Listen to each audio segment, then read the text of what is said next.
In regards of training, we're going to be just doing shoulders today. So we're not going to do abs, we're not going to do calves with that body part. Shoulders being a weak body part for me. It's something that I really want to focus on and bring up. So we're just going to get into the gym, be fueled up, absolutely obliterate the shoulders, then come out, recover with supplements and food, and that's it. So with that being said, I'm going to see you in the gym.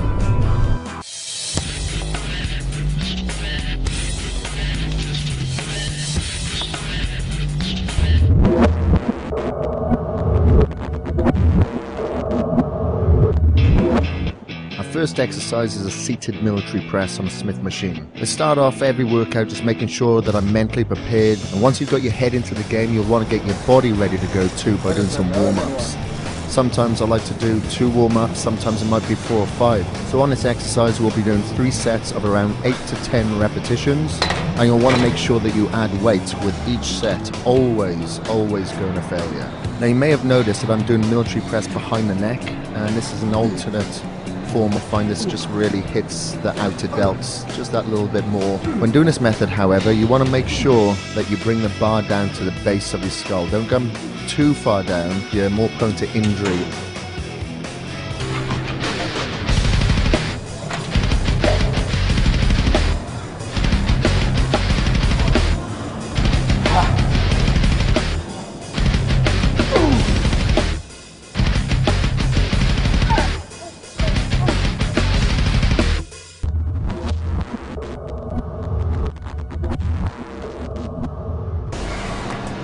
Marika's getting a pad now for this machine, because if you look, the handles are quite a far distance away from the actual bench there. So that's going to work predominantly your front delts. We want to work the front and outer delts here. So that's why we just put the pad in there, just so you can sit a little bit further forward. So next we're going to do another form of shoulder press, and it'll be 3 sets of around 8 to 10 repetitions, but like I mentioned, this time we want to make sure we hit the front and outer delts. I like to stabilize myself by holding onto the rack with one arm, which prevents the opposite shoulder from dropping below the other. And remember, maintaining proper form is critical even while using machines. I do like to use an explosive manner on pushing movements like shoulders, as I find that I get more contraction out of the delts.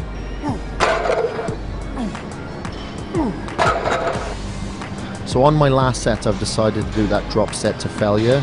I'm having my wife Marika strip the weight for me. This exercise is perfect to do drop sets because the weights can easily be taken off and quickly. This is important so the muscles don't have time to recover between the reps, you know.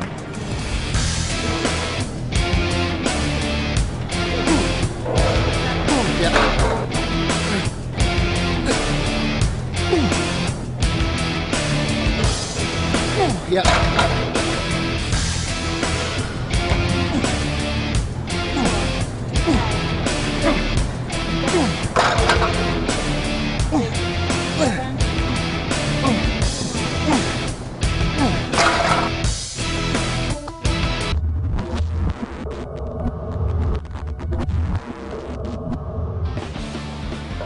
Next we're doing side lateral raises, 3 sets of around 12 to 16 repetitions. I'm also doing 2 variations of the raise to make sure that I hit all shoulder heads and both muscle fibers. So each set of regular lateral raises will be followed up with a drop set where you choose a very light weight and you touch the dumbbells behind your back in order to really stretch the fascia of the delt muscles. Also make sure you keep your wrists rotated throughout the entire movement and pinch at the top, you know, rolling forward, and this will really isolate the delts. I am cheating a little bit, but I call this controlled cheating, just to make sure that I get the extra heavy weight up and I can really work on the negative a little bit. So try to maintain a rigid form and prevent the swinging as much as possible. Pretty much do as I say, not as I do. I'm experienced at this, and I just find that I get a better workout from doing this every now and again.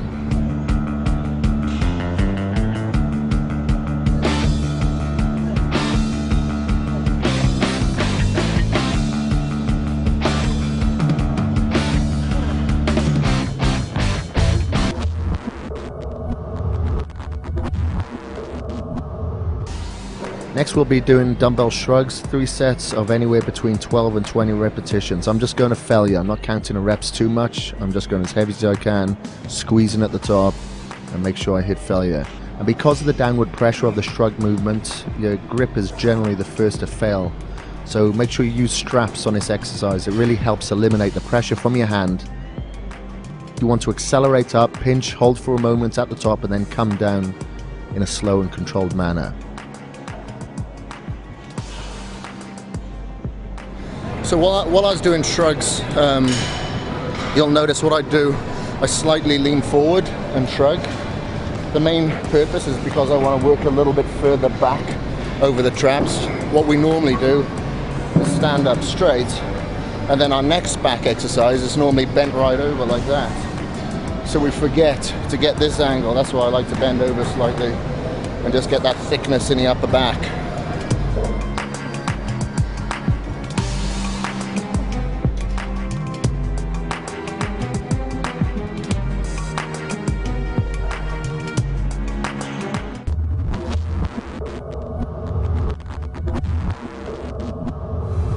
Next exercise we'll be doing is rear raises from a cable crossover position, and once again we'll be incorporating the FST7 training method. Initially I'll grab the connection point of the cable with my hands, but as the weight gets heavier I like to use wrist straps. Okay, so what we're doing now is the FST7 training.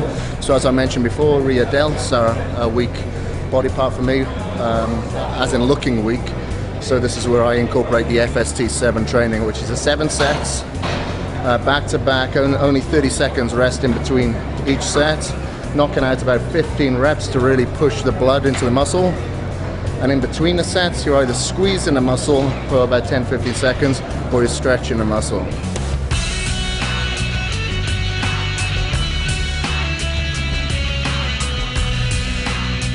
With each set, I switch which arm is on top, just to make sure that both are worked equally.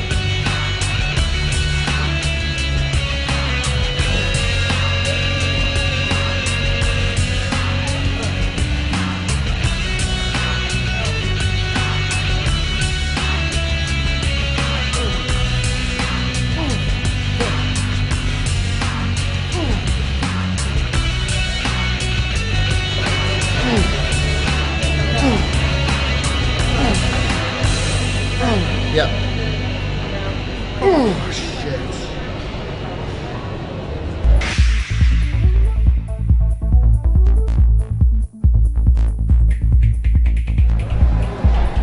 Alright, it's a Wednesday of the second week. We just did shoulders. I'm actually going to do calves and abs tomorrow because I've really got to go home and pack for a business trip tomorrow. We're flying down to LA, so I've got to pack